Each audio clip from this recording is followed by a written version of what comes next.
إلى خشية الرباط من التأثيرات الاقتصادية للحرب وتفاديا لإدانة دولية بعدما وضعت المملكة اتفاق وقف إطلاق النار على المحك.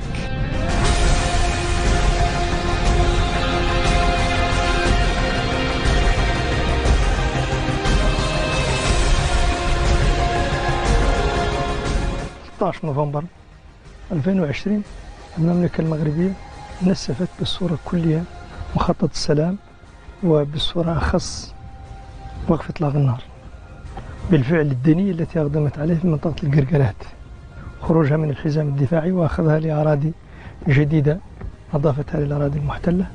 بهذا الموجب الجبهة الشعبية تحررت نهائيا من وقف إطلاق النار، والجمهورية الصحراوية أصدرت قرار بهذا الموجب. منذ ذلك التاريخ جيش التحرير الشعبي الصحراوي دخل في حرب.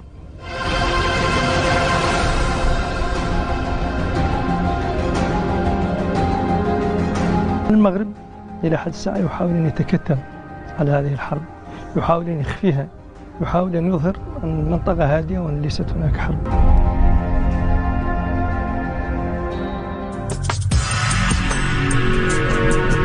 من ثغرة القرقرات ضد الشرعية إلى معابر نحو الحرية، قرر هؤلاء الذين كان بعضهم أطفالا حين أخرج آباؤهم من الديار وضع حد لمصيرهم المجهول الذي يدخل عقده الخامس.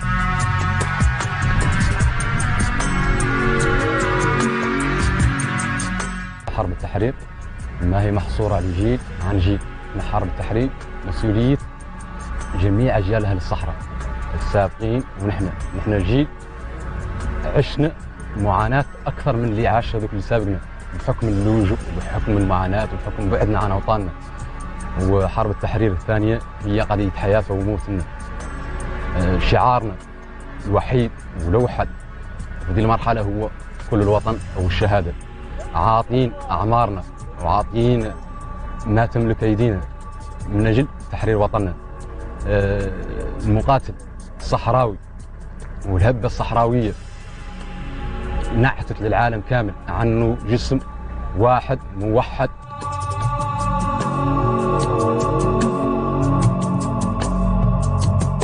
الشاب الصحراوي أصبح اليوم عبارة عن ذاخرة من أجل استغلاله. نحن اليوم متطوعين أكثر من أي وقت مضى، لأننا يعني عندنا الشعار كل الوطن أو الشهادة، يا إما الموت بكرامة يا إما استرجاع كافة ربوع الدولة الصحراوية. نحن ما أن أغلى من يعني ما أن أغلى ولا أكبر ولا أثمن من الأحرار والشهداء اللي فات مشات بالقوافل من أجل يعني تحرير هذه الأرض.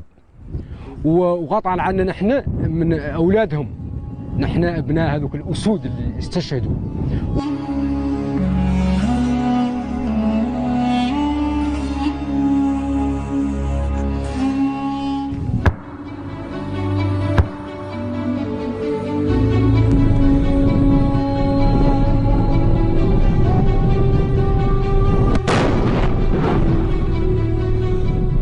هذا هو الواقع في قطاع المحبس الحابس للأنفاس.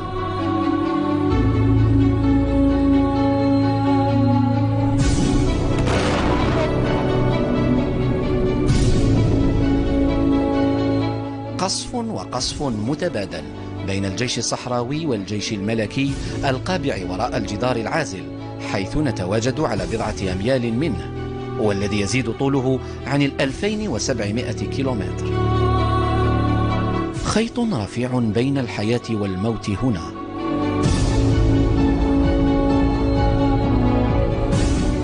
المنطقة نعرفوها كيف نعرفوا الصور اللي وصلوا بهم، نعرفوها مليح، مسالكها، جبالها وديانها، سهولها، بلد ماها، بلد كذا الى اخره.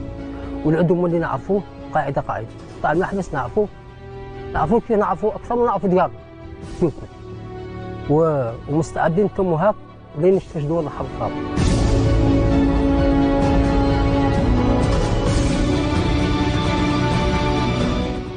المقاتل الشاب اليوم أكثر معرفة وأكثر دراية بالأرض، وقدرة على استعمال السلاح، وقدرة على حتى إثارة الهزيمة في نفوس جيوش المخزن المتمركزة في جدار الذل والعار، حيث تتساقط عليهم قنابل قنابل جيش التحرير الشعبي في كل وقت، لا يعرفون متى ولا أين ولا كيف.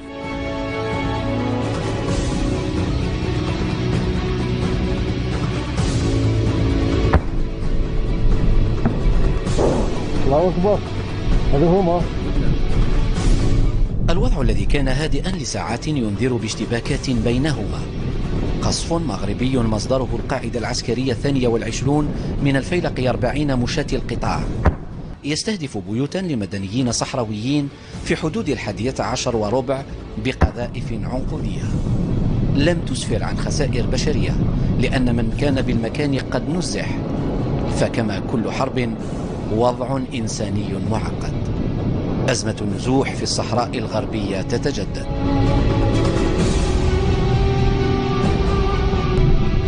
يا الله، أعطيني جد.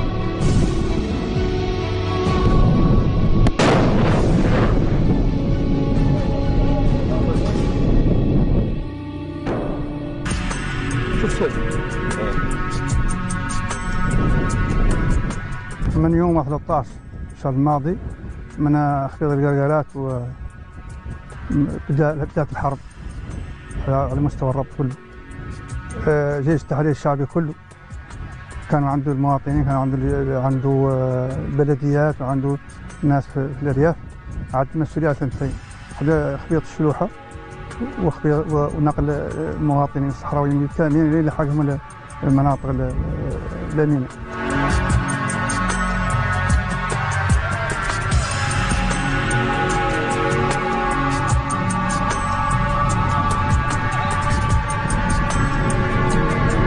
الوضع هون المنطقة راهو وضع حرب ضروس من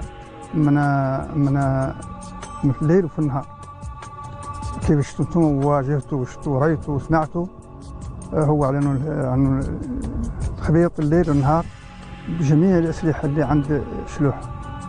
يرمون بجميع اللي عندهم الأسلحة من عند 155 إلى العربة بيم 21 هاون 120 دبابات الرشاشات لكل نوع من عند 20 23 إلى كلهم.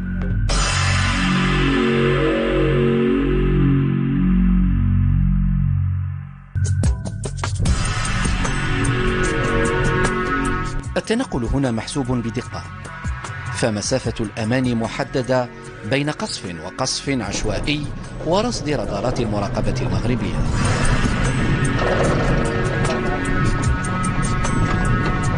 لاسترداد الأنفاس يدرك فريقي أنه يستوجب انتظار هدوء الوضع نسبيا للانتقال إلى الضفة المقابلة، حيث تتواجد البيوت المدمرة من أجل تصوير الركام عن قرب.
تقترب الآليات القتالية التابعة للجيش الصحراوي من الجدار المغربي بمسافة لا تزيد عن الميلين، وستكون ردة ذلك الاستغناء عن الخوذة والسترة الواقية.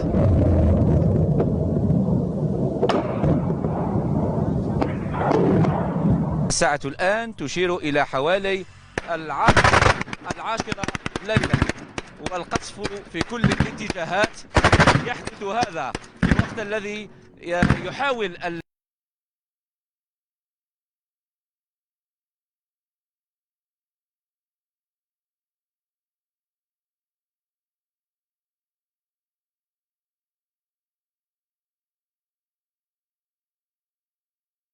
الإعلام المغربي أن يتكتم عن هذه الحرب المرفوضة التي ما كانت ستنطلق لو لم تخرق الرباط الاتفاق العسكري رقم 1 واتفاق وقف إطلاق النار. وهنا نحن ملزمون على إطفاء ضوء الكاميرات والتقاط المشاهد الليلية دون إنارة حتى لا نكون عرضة للقصف.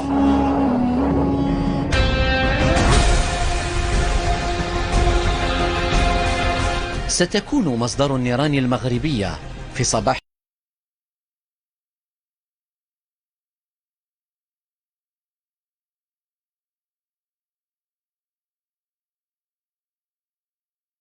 الموالي للمعركة هدفا لصاروخ الجراد الذي سينطلق من هذا المكان. الصنيف 211 بالإضافة إلى امتس ثم كذلك القاعدة 23.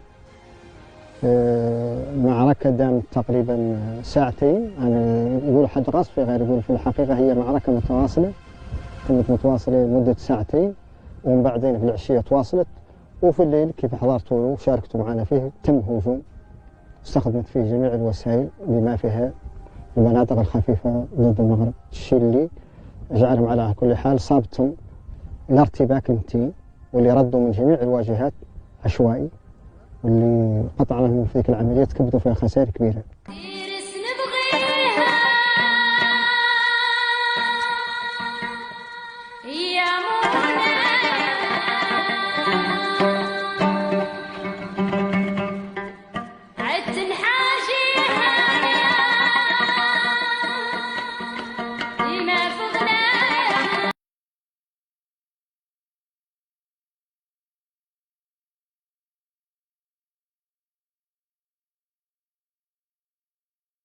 مشاة القطاع بالمحبس ردا على الصواريخ وقذائف الهاون التي أطلقها المغرب باتجاههم.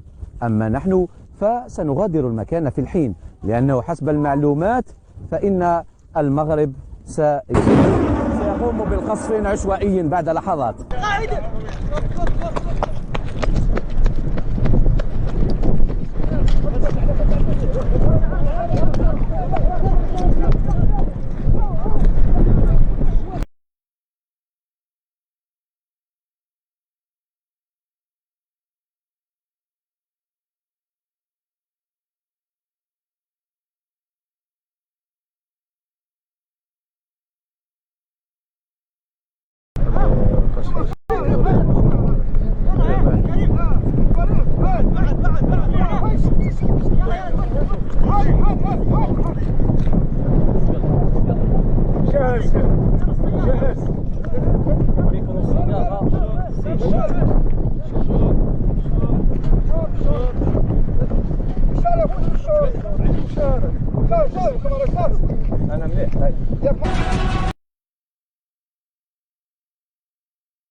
النتيجة تفجير القاعدة العسكرية الملكية، وهنا لا حاجة لإنكار ما بات جليا لعدساتنا.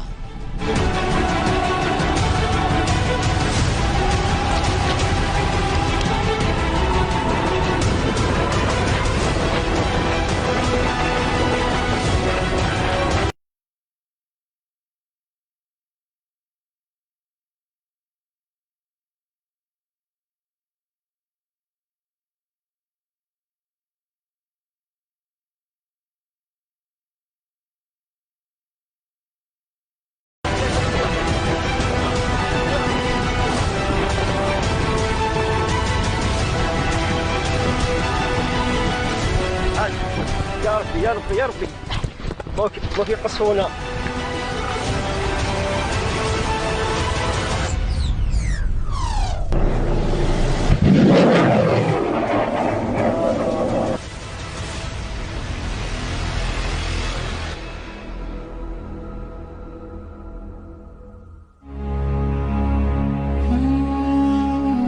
ثمت برمتها من الخليج إلى المحيط.